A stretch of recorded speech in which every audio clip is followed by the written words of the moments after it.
Without further ado, I'd like to turn it over to Jay Horowitz, the VP of Alumni Public Relations and Team Historian. Am I good, Ethan? You're good, Jay. Okay. Hey, thanks for joining, everybody. I was fortunate enough to have seen all of David Wright's 1,777 at-bats in the major leagues, either by phone, either by TV or in person. Everybody in this call knows about the 7 All-Star games, Gold Silver Slugger Awards, Golden Gloves, Captain America, and all that kind of stuff. I just want to fill in some of the stuff you might not know about David. Kind of fitting that David and Tom Seaver are the only 2 players in Mets history to be inducted into the Hall of Fame and have their number retired the same day. Tom literally adored David. He loved David's sense of history. He loved that David knew about Tom's place in Mets history.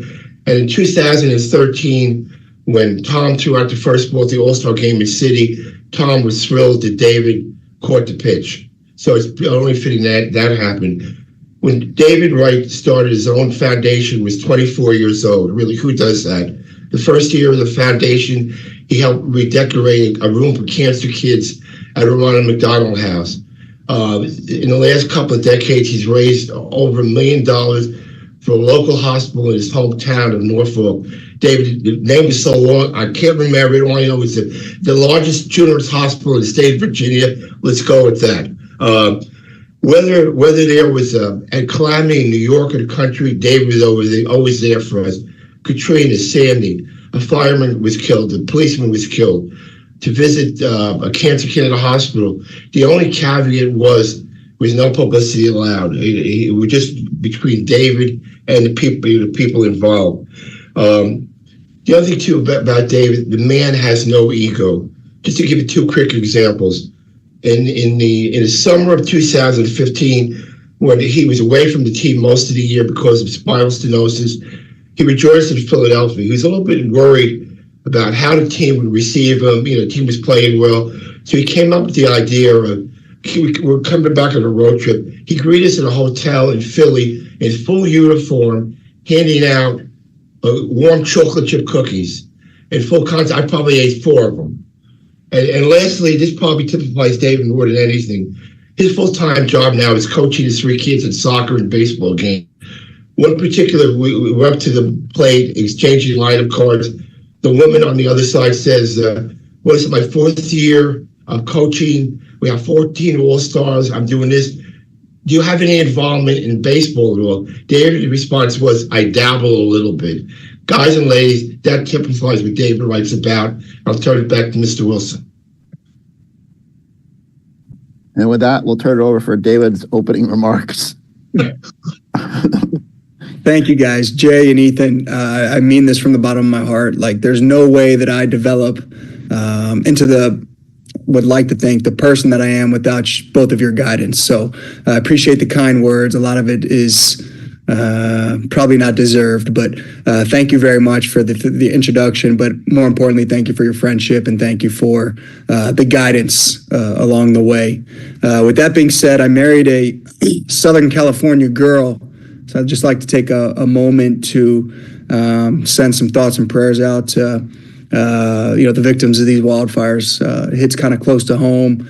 Some friends, a lot of acquaintances out of their house and now lost homes. So thoughts and prayers go out to everybody affected by these wildfires out here in Southern California.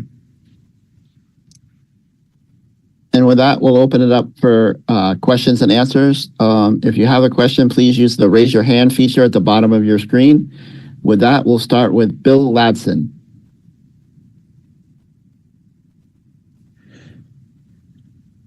Congratulations, David. David, has it hit you yet that your number's going to be retired? And have you talked to any of the retired players like a Keith Hernandez or Darryl Strawberry? So one of the first text messages I got when the Mets made the official announcement was from Keith Hernandez, and really long, really genuine text that it meant so much that I immediately actually called Jay Horowitz and I said, hey, I want to make sure that this is real. It meant a lot to me for a guy of his stature, what he's done for this organization and the game to reach out and share those kind of words. So I don't think it's hit me. I don't think it's ever going to hit me. I truly feel like it's a bit undeserved given the skill and accomplishments of some of the numbers that I'll be amongst up there. I joke that I think there should be a special section maybe for my number because it's probably not deserving being amongst the really, really good players in the organization. So I'm incredibly grateful for the honor. I don't take it lightly. I'm humbled. And for the organization, the fan base, the city, ownership, Steve and Alex Cohen to view me in this light, it's something that obviously means a ton to me. Thank you. Next question is from Bruce Beck. David, congratulations. Hey, Bruce. What did it mean to you to represent this franchise as the captain and as a ball player for a number of years? Well, the captaincy is the biggest honor that I'll ever receive, on a baseball field. To be viewed in the light, and that's something that you don't, you can't proclaim yourself the captain. It's got to be bestowed on you upon other people. And I remember the day during spring training when ownership and the front office and the coaches called me into the office and said, "Hey, this is what we're thinking." I immediately thought that, this isn't the way that this should work. There should be somebody that the players trust.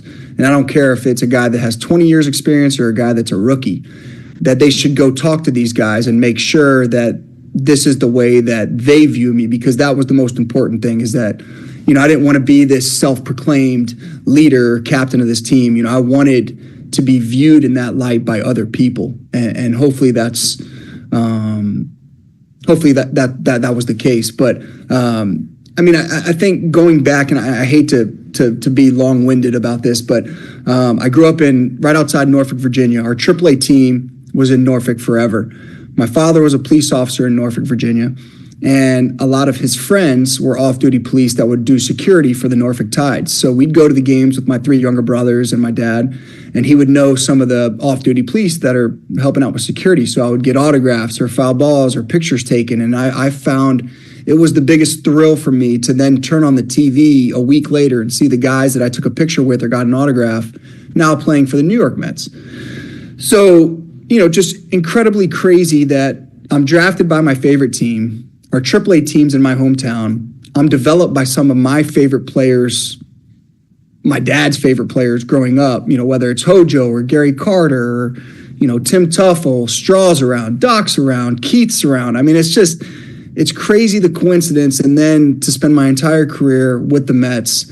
I think that's what makes this relationship so special between not just me and the team, but me and the city and the fan base, is that it's a genuine connection. And I think that we organically, we root for one another.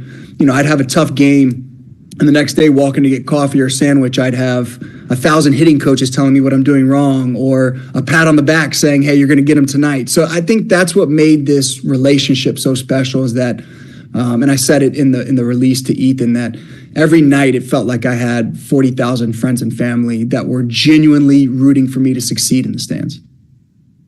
Hey, David, just one other thing. Juan Soto signing, what it means to this franchise, in your opinion, as a guy who was the core of this franchise for so long. What does it mean, not only from a baseball standpoint, but from an image point, that the Mets got this player that was the most desirable person during free agency? Yeah, I think it's huge. And, it doesn't seem like, it seems like the will to win within the organization is incredible. It's a win at all costs, do whatever you can to win type mentality. And that's something that I love. It's something that the city loves. It's something that the fan base certainly loves. And, I think that it's not just, the goal is not just set now to win one championship. It's, hey, let's go on a run and win multiple championships. And that's a mindset and an attitude that I think any player or any fan or anybody can get behind. So, I think that it certainly shows that the level of commitment to win, but on a kind of a more important note, I think that it's not just for show. Like it's ownership and this front office, they want to put a winning product out there on the field and a product that's going to entertain and win a lot of baseball games. So I couldn't be more excited for 2025. Next question is from Abby Mastracco. Hey, David, I just want to know what your relationship was like with Tom Seaver. What do you remember about when you first met him and the time that you were actually able to have with him? I love Tom. And when Jay says that we had a lot of conversations about, the history and Tom's performances in a Mets uniform and baseball in general, it was a lot more of me listening to Tom tell me about his performances and his career in a Mets uniform.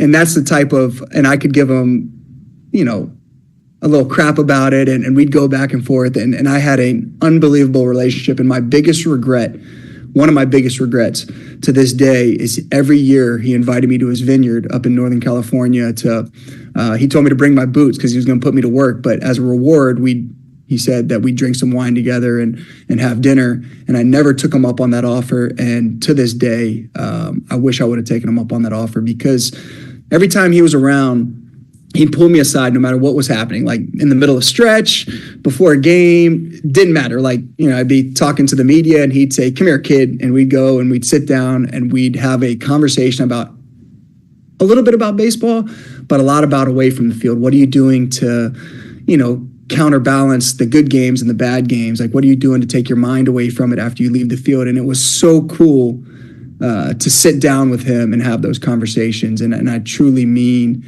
that it was so instrumental in my development, having a guy that was not just for the Mets, but one of the best to ever put the uniform on, to kind of take me under his wing and try to show me the ropes a little bit. Growing up sort of a Mets fan, you were aware of his influence on the fans and his career. What do you remember about the first time you met him or were around him? Were you a little bit starstruck maybe?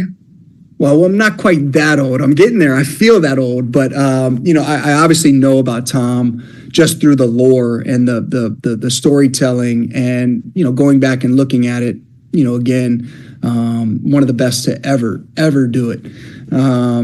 But I remember the first time I'm nervous. It's like anything else. Like, I remember the first time I met, Mike Piazza. I remember the first time I met, Tom Seaver. It's you're meeting larger than life people, coming from a baseball background and trying to know as much as his history as I possibly could.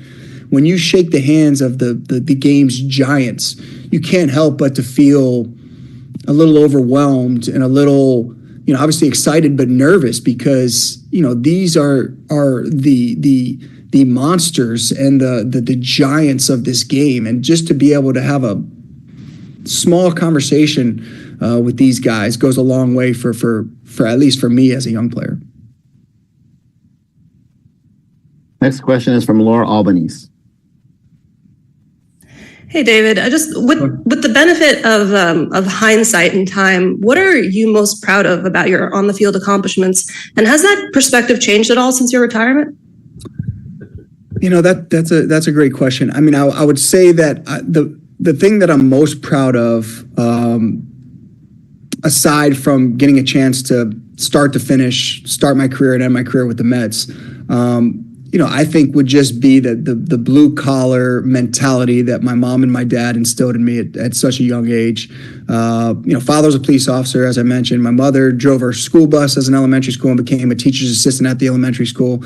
So I felt like that blue collar, bring your lunch pail to work mentality stuck with me my entire career. And I knew that I wasn't the most talented, most gifted player on the field, but I always felt like I was the most prepared. And when I, crouched down and put my head between my legs before a game and kind of told myself that, hey, you're ready for this, you're prepared. I truly meant it, because that was instilled in me at a young age. But I think the thing I'm most proud about is, of course, I think every player, including myself, has regrets. What if this were to happen? What if that didn't happen? I can honestly look at you and say that I felt like I got the most out of my 6 foot, 200 pound, very little athleticism body. I reached my ceiling, and that's something that I don't think a lot of players can say, is that I put my head on my pillow at night and say, I left it all out there. I gave it everything I had. I worked as hard as I could, and there's not really anything I could have done differently on that side. In terms of your parents, how pivotal were they in supporting you, especially after you got diagnosed with spinal stenosis? Yeah, I mean, my parents, by that time, I was married. So my wife, I had my first daughter right after my first surgery, my neck surgery. So it kind of put everything in perspective for me. But yeah, I mean, that's, those are the people that I lean on, going through it. And that type of adversity is different than real life adversity. Like, so a lot of times baseball players talk about adversity, and it's not real life adversity. But from a baseball player, like, that type of adversity, yeah, those are the types of people that, that I lean on and that I take advice from, and that I genuinely listen when they talk. So yeah, I mean, those are the people that kind of got me through those tough times, but those are also the people that got me to that point and got me up on that pedestal, and that, sacrificed a lot for me as a kid. So my brothers and I could play sports and take me to these different travel tournaments, and, gave up things that they were interested in doing so that my brothers and I could play baseball and basketball and football and all the other sports that we wanted to play. So yeah, I'll forever be grateful. And, certainly the sacrifice is real now with kids of my own. I understand that, the sacrifice that my parents made for me. Next question is from Ron Blum. Hi, David. Thanks for doing this today. Thanks. Has the adjustment to a non-playing life been relatively easy or difficult, and how so?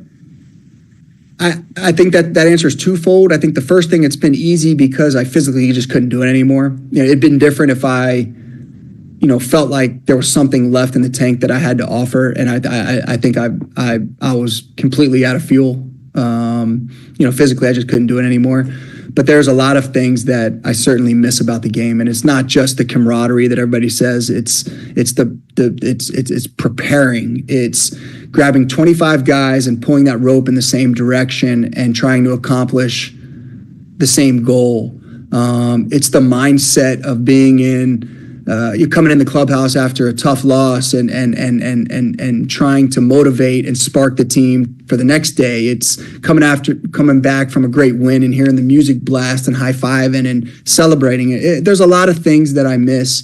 But the transition with my kids has made it a lot easier because now, 99% of my time is devoted to them. I told each kid I would coach one of their sports teams. They play all sorts of different sports. My oldest plays soccer, so I coach her soccer team. We lost a heartbreaker in the semis this last fall in extra time in 8-year-old soccer.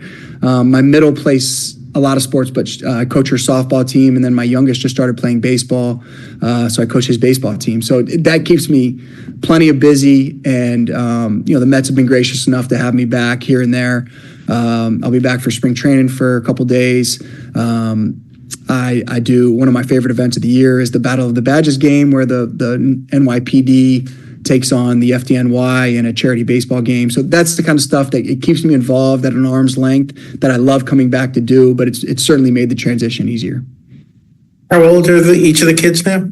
8, 6, 4. Thank you. No problem. Next question is from Dan Martin. Hey, David. I know you mentioned the LA fires. You were living there for a while. You guys not near there anymore? No, we're here. It's obviously we're not in the danger zone, at least as of right now, but we're close enough where we can see the blaze. So it's it hits a little closer to home when you can walk outside and look up at the at the Palisades or Malibu and actually see the blaze happening. So yeah, we're still out here, but as of now, thank God we're kind of out of harm's way. Okay, well, good luck with that. Thank you very much. Also, you mentioned the Soto signing earlier, but as a guy who spent his whole career with the Mets, Pete Alonso is still a free agent. What do you think of the process that he's going through? What advice maybe would you give him as he waits for this to come to a conclusion? And how important do you think it is to him to kind of follow in your footsteps and stay with the Mets? I can't answer the last part about what kind of he's thinking. I know that he obviously, it's a different feeling when you're drafted, developed, and playing for the team that gave you your first opportunity. There's a little more, maybe a lot more pride when you put that jersey on every night. And I hope he remembers that and doesn't lose sight of that. With that being said, I've never, ever faulted a player for maximizing his earning potential and, going to try to, make a great living for him and his family. I mean, I can't fault him for that, but at the same time, I remember what hit home big time for me was we were in Atlanta towards the end of Chipper's tenure and seeing like Chipper's emotion and his words, having spent his entire career in Atlanta, it certainly hit home for me. And obviously playing across town from Derek, seeing how much that meant to him. I certainly learned a lot from them and learned a lot from afar, just kind of following them and kind of what they would say and how they would act and how much it meant to them to put the same uniform on their entire career. So, I think that should certainly be a consideration hopefully is a consideration to Pete when he's looking for his next team or coming back to New York. Next question is from Andrew Trepnick. Hey, David, congratulations. You talked a little bit about the honor of kind of being the captain. I'm wondering kind of how you approached that day-to-day responsibility of being the captain, in spite of being kind of so humble, being that guy that kind of allows his teammates and stuff of that nature. And if that next guy is in the room, maybe what advice would you give to a future Mets captain?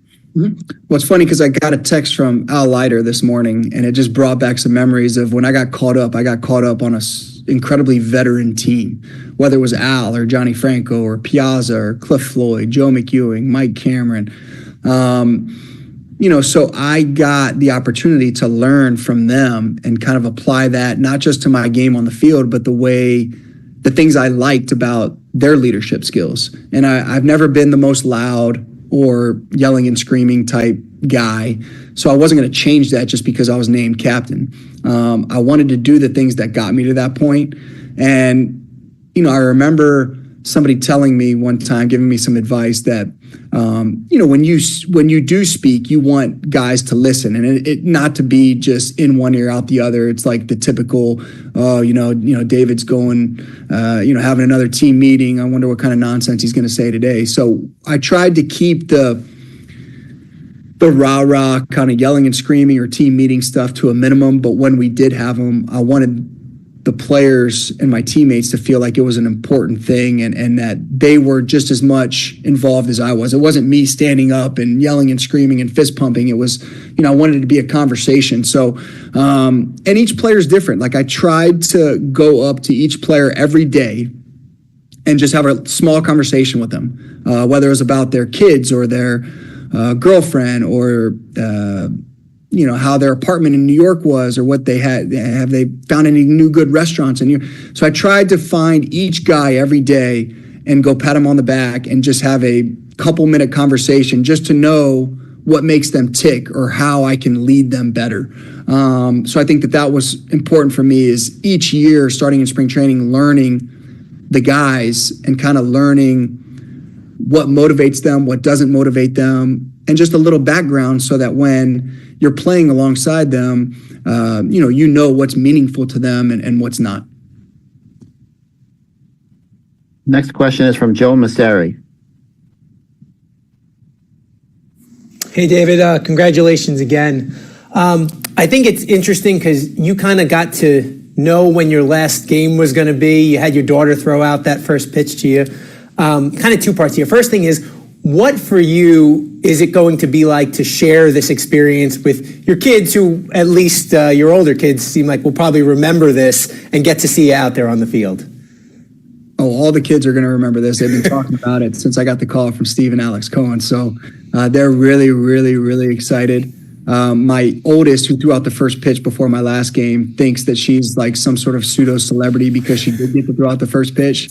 So my other kids are certainly jealous. So maybe we can somehow work that in this go around. But they're very excited. And the coolest thing for me is we tend to make it out to New York once or twice a summer. We try to catch a game while we're out there, and then coming out here, if the Mets come to Dodger Stadium or come out to Anaheim, we'll try to take the kids to one of those games.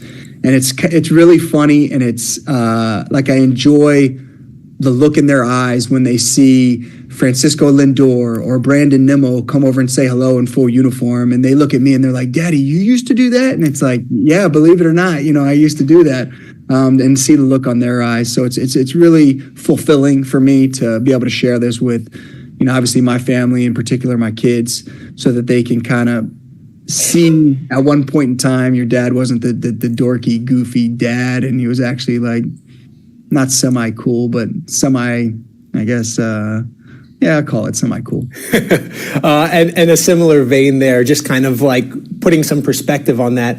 Is there anything that the game of baseball taught you about being a father, or being a father taught you about the game of baseball, and now that you have that perspective?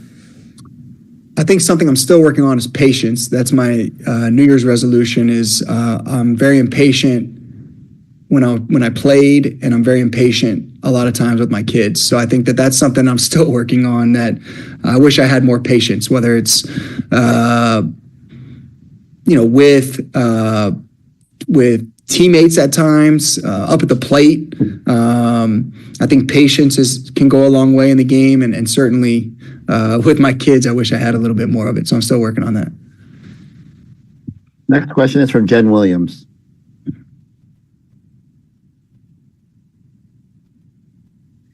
David, first of all, congratulations. Your number is going to be the 10th number retired by the Mets and the 6th by the Cohen family since Steve Cohen took over ahead of the 21 season. And you addressed what the commitment to winning with the signing of Soto. What do all these elements kind of say about this next era under Cohen? Well, it should be a fun ride. The first thing that comes to mind for me is that when you have front office as good as they've been thus far, and ownership that's willing to certainly go the extra mile to put a winning product out there. Those are the types of destinations. That's how the Mets become a destination, is when you do these types of things and prove year in, year out that you're gonna win. For me, I couldn't ask for anything more than knowing each year coming into spring training that you're going to be one of the favorites to win the World Series. And I think that that's the most exciting thing about kind of the era that we are right in the middle of right now, is that it legitimately seems like it's a win at all costs type mentality. And from a player's perspective, from a fan's perspective, from anybody's perspective, that's got to be about as exciting as anything that could happen. We saw how emotional Doc and Daryl were during their ceremonies. Have you allowed yourself to just even imagine what that day is going to be like, especially having your family there? Yeah, I mean, I'm hoping that the tears are all done after the last game. I was a little not embarrassed, but I felt like I was crying all the time. So I'm gonna try to toughen it up a little bit this go around. I think the biggest thing is I still feel like I'm gonna get up there and hopefully Howie Rose is doing the emceeing. And they're just going to be like, psych, we're just joking with you. This ain't happening, but, it's a surreal moment. And I guess I haven't really thought about what it's going to be like yet. But it truly is going to be amazing. I can't wait. Like I said, it's tough to put into words kind of the feeling of getting that call from Steve and Alex and just what like flooded through, your body after receiving that news. Next question is from Ed Randall. David, congratulations. Happy New Year. My goodness. Thank you. Happy New Year. Happy New Year. Talk, if you will, about growing up with the Uptons and with Zimmerman and how much talent came out of your area and what memories you have of that. Yeah, so kind of a unique situation for me. I grew up, I spent all of my public school up until 8th grade in Virginia Beach. And they happened to be, the Virginia Beach school system happened to be a year ahead of Chesapeake, where we moved, in math and Spanish. And I remember my dad talking to the school system. And so I would go to middle school, so 8th grade, for half the day and take half my classes. Then I would get on a bus and go to the high school public school for half the day for Spanish and math. So it's kind of a weird situation, but that afforded me the opportunity to be around Michael Kadire, who went to the high school at the time, was a senior. And I was there the day that he got drafted by the Twins, and they stopped school. They got on the loudspeaker and they said, you know, they congratulated Michael. He'd just been I believe it was the 9th pick maybe of the Twins. And I remember how cool that was. And from that day on, I was an 8th grader. That's what I wanted. And I remember sitting at my desk and hearing that announcement and saying, I want that.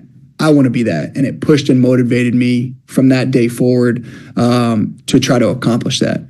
But yes, I mean, I think growing up with Michael and Ryan Zimmerman and the Upton brothers, Mark Reynolds, we all played together on a travel team. And I think that we were all friends, but we all wanted to be the alphas on that team. So it pushed us, and it was a friendly competition. There was no jealousy or anything like that, but we all wanted to be the reason that the college coaches and the scouts came to watch the Tidewater Mets. That was our team name. The Tidewater Mets play. We wanted to be the marquee name. You know, we all wanted to be the reason that, you know, the Mets or whoever were coming to scout that team. You know, so I remember going to practice once or twice a week for that team, and the competition and the work ethic was so intense because everybody wanted to be, you know, that guy. And I think that pushed all of us and ultimately, you know, led us to a number of not just Major League Baseball careers, but all-star games and some pretty unique opportunities. Next question is from Pat Ragazzo. Hey, David, congratulations. Thank you. How would you describe the influence that Darryl Strawberry had in your playing career? He's a guy who you previously mentioned was around a lot during your playing years. So how would you describe his influence? I mean, I remember as a kid doing the big leg kick. Now I was right-handed, but doing the big leg kick and trying to hit like him. I mean, so it influenced me at a very young age. Then getting a chance to know him and be around him. While I played, the thing that always stuck out with me and Darryl, well, he was a straight shooter. Like, he'd come, you know, give you a hug and high five when you had a good game, and vice versa. If you went out and didn't play well, you know, he'd tell you. And it was like constructive criticism, but I remember how, you know, it affected me to the point where I wanted to go out when I knew Darryl was there. I wanted to play well because I wanted him to come high five me, and I didn't want to have that conversation about why I stunk that night.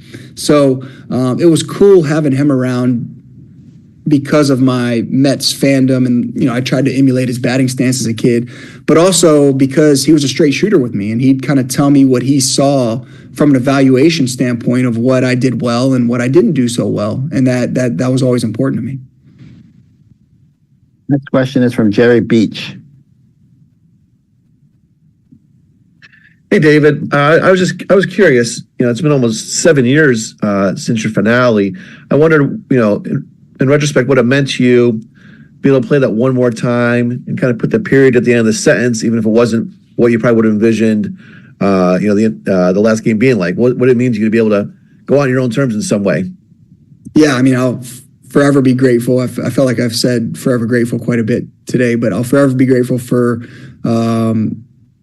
the previous ownership for giving me that opportunity. There's not a lot of guys that get a chance to, like you said, put the period at the end of the sentence. And it wasn't the way that I wanted to go out, but it was the only thing that I think was available, to satisfy that hunger, quench that thirst, to be able to say goodbye. I mean, my body wasn't allowing me to do anything near, what I used to. I was hurting. I was incapable of playing. I remember during my rehab assignments, it just takes a while for your mind to catch up with your body, or your heart to catch up with your body, because it's your mind and your heart are saying you could do this, and your body's just saying, like, I can't. I remember, my rehab assignments is just hoping that the game would go as fast as possible and that they wouldn't hit me any balls at third base, because I didn't want to bend over funny or dive funny or have to make a weird off-angled throw because something might hurt. And it took a while for that realization to really, for me to understand it.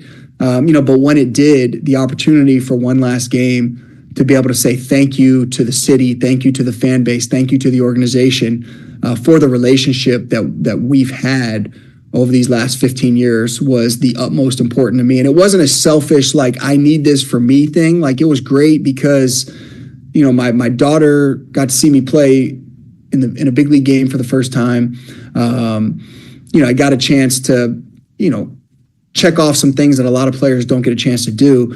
But I genuinely wanted to say thank you, to everybody for having my back and for taking a 21-year-old kid from Virginia and kind of making him an honorary New Yorker, because that's tough to do. And a lot of times New Yorkers don't accept outsiders, but they accepted me with open arms, and I'll obviously be grateful for that for the rest of my life.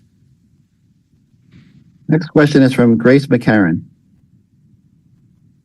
Hey, David, congratulations. What did it mean to you to be a career Met, and what do you think it might mean to younger players who are coming up in this city and in this market?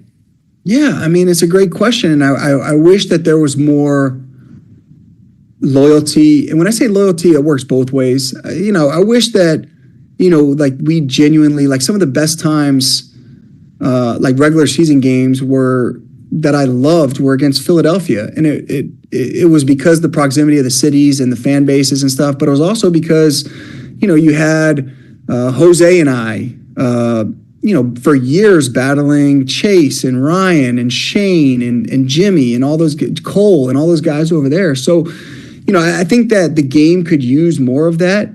With that being said, it's not just obviously on the players to be loyal. It's on the teams to be loyal. And I think that,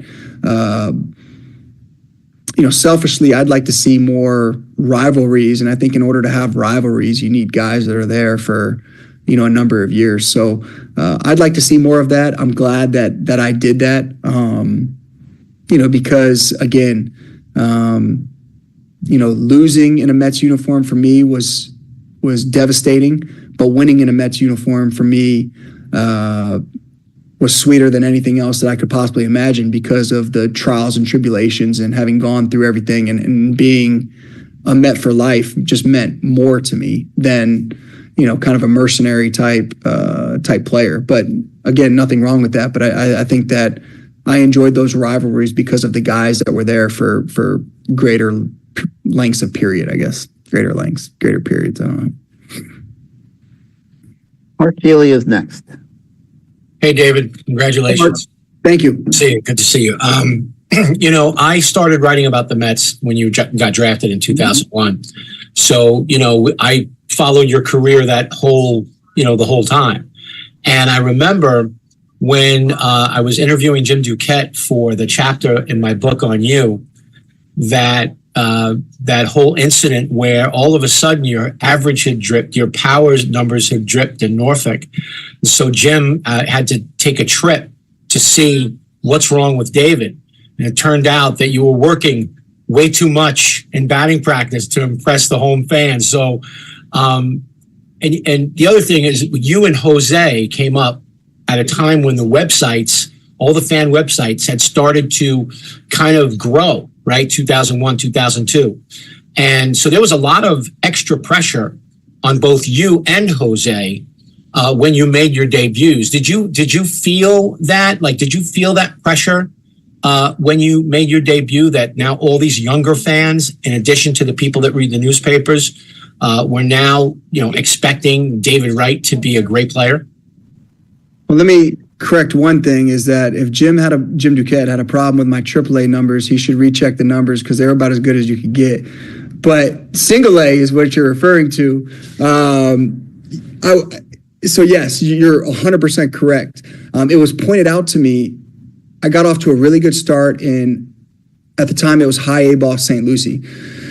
And I got off to a really good start, and then I started just absolutely being terrible. The numbers were terrible. And our field coordinator, Guy Conti, who I love to death, pulled me aside and ran some numbers. And I guess him and Jim Duquette spoke, and my splits, my numbers at home were horrendous. And my numbers on the road were great. So they sat down with me and they said, hey, let's go through your routine at home and let's go through your routine on the road. And at home, I was getting there early, taking extra batting practice in the heat of the summer in Florida, taking extra ground balls, like, multiple rounds of batting practice. And they felt like I was just wearing myself out. Whereas on the road, you don't have that time. You take the team bus, you take a round of batting practice and you play the game. So we started doing my road routine at home, and the numbers started creeping up there towards the end of the season. So yeah, I think that it taught me at a young age. Let's see, at the time I was probably 19 years old maybe, and it taught me at a young age like time management. So I think that's a brilliant question, because even as a 19-year-old, it taught me the value of having a consistent routine and the value of managing your time properly, and that sometimes less is more. And that stuck with me for the remainder of my career. I'd like to think I was a hard worker, but I learned from that point on that sometimes working smarter is a lot better than working harder. So I think that's an incredible question. And I think a bit of a turning point for me in my minor league career was having that conversation and realizing that sometimes it's not great to go out there and practice just for the sake of practice, that you should be doing it to accomplish something in particular. Howie Carpin is next. Hey, David, congratulations. Thank you. You did something that Willie Mays never did. You hit a World Series home run. Can you talk about that moment? It was the first World Series game at Citi, and if I'm correct, I think you also hit the first Met home run at Citi Field in 2009. Can you just talk about those moments? I think I had the first Met hit also. You're forgetting that. So, don't sell me short, Howie. So I was jazzed for the home opener at Citi Field. It kind of took the air out of our sails a little bit when the leadoff homer, was it Jody Garrett? Yes. Hit the homer off Pelf in the first inning. But to be able to go up there, and it was the homer was a big spot. I think it was the fifth inning, 3-2. It was a slider it was a 3-run homer to tie the game. And I remember vividly running around first, and almost taking the hand off of our first base coach, and then taking the hand off of our third base. I was so pumped at the moment, to hit the homer. Just a really, really neat feeling, to be able to do that. And I think maybe the first inning or second inning, I hit a double down, I think the right field line for the first Mets hit. So that's, a cool little stat that probably me and you are probably two of the only people, maybe Ethan and Jay, that would know that. Next question is from Scott Engel.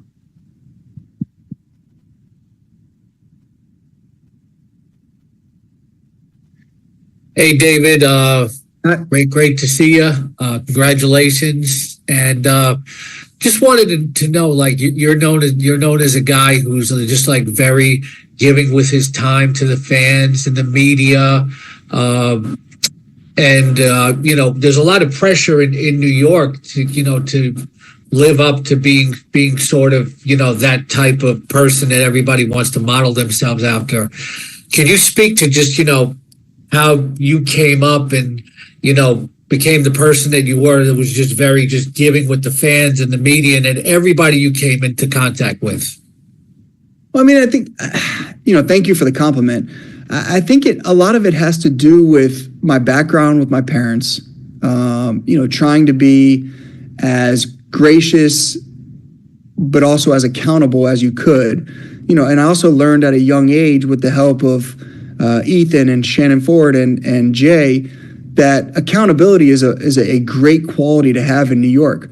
I saw firsthand plenty of players that would be the first ones there at their locker when they played well, but would be nowhere to be found if they, gave up the losing homer or made the losing error or whatever. So I learned at a relatively young age that good or bad, in particular bad, you need to be accountable. So I never had a problem with standing in front of my locker and speaking the truth. If I stunk that night, I'd be the first one to tell you that I stunk that night. I mean, it's just, it's obvious, you watch the games.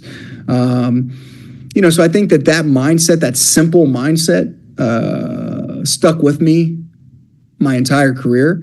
And there's obviously some times that are harder than others to go, admit fault. But, I think that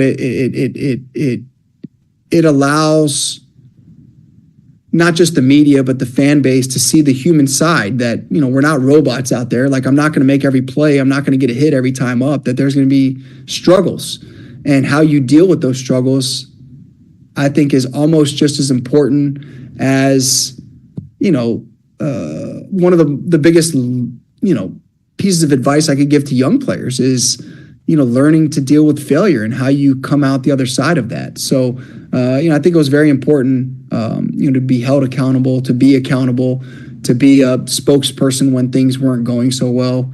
And I credit that to, not just my family, but also, Jay, Ethan, and Shannon for instilling that in me and teaching me that at a young age. Next question is from Mark Roseman. Congratulations, David, on well-deserved honors. I remember talking to you on your last game, and you had just finished having a catch with Rack. And you had said that it was a full, circle moment, because the day you signed your first contract at Shea, you had a catch with him. But the other thing you said was that you also had given a ball to your three brothers, and they were running around, and you told them to make sure to get Mike Piazza's autograph. Now reflect on that your number is going up there with the guy's autograph that you craved as that young kid. And what does that mean to you? Yeah, that's a cool kind of circle moment. The first part of that question with Rack is Rack threw me my first round of batting practice at Shea Stadium when I was drafted, and the batting practice got significantly worse each year after that, is what I've come to learn.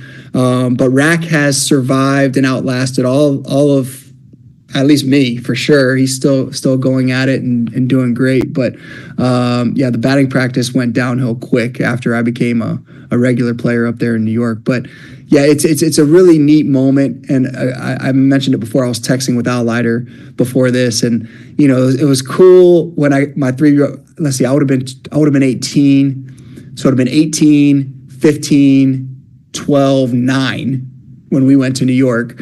So yeah, I gave, my brothers my ball, because I didn't want to be, like that guy asking autographs. So I was like, make sure you get, Al Leiter, Mike Piazza, you get these guys on a ball for me too. But a cool, surreal moment now, to be able to look up there and not just Mike, a number of players. You look at, Keith and Doc and Daryl. The list goes on and on of guys that I genuinely look up to, and guys that I tried to emulate on the baseball field. And now, my number is going to be next to theirs again. I feel like there's a lot of, undeserving emotions that come with that, but going to be really, really neat. And obviously, by my reaction, going to put a big smile on my face. Mark Malusis has the next question.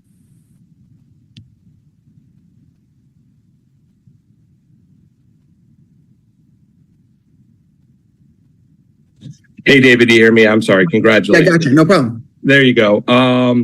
Is there a moment, like whether it be in the minors or when you got to the Mets, that a conversation, an at-bat, a game where you realized you belonged and, you could play this game at a really high level? My I made it moment was facing Randy Johnson for the first time, and just like seeing the ball coming from what looked like the sky as opposed to like the hitter's eye, the backdrop.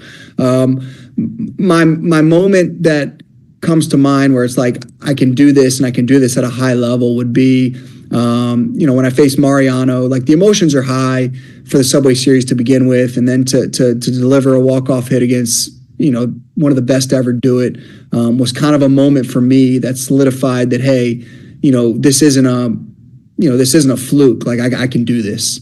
So I think that helped with the confidence for sure when you can have success against one of, if not the best to ever do it. So I would say like I made it moment was facing Randy Johnson for the first time, but like I belong moment was having some success early on against Mariano. And we'll go back to Jen Williams. David, just a fun question for you. You mentioned wondering if this was all a joke or joking that it was all a joke. And you were also kind of known as a prankster, and I don't know if this is public knowledge, and sorry, Jay, if you're catching strays, but there were stories of you like putting eye black on Jay Horowitz's binoculars and playing jokes on people in the organization. And you mentioned not wanting that day to be emotional, but the day that your jersey is retired, should people expect any mischievousness?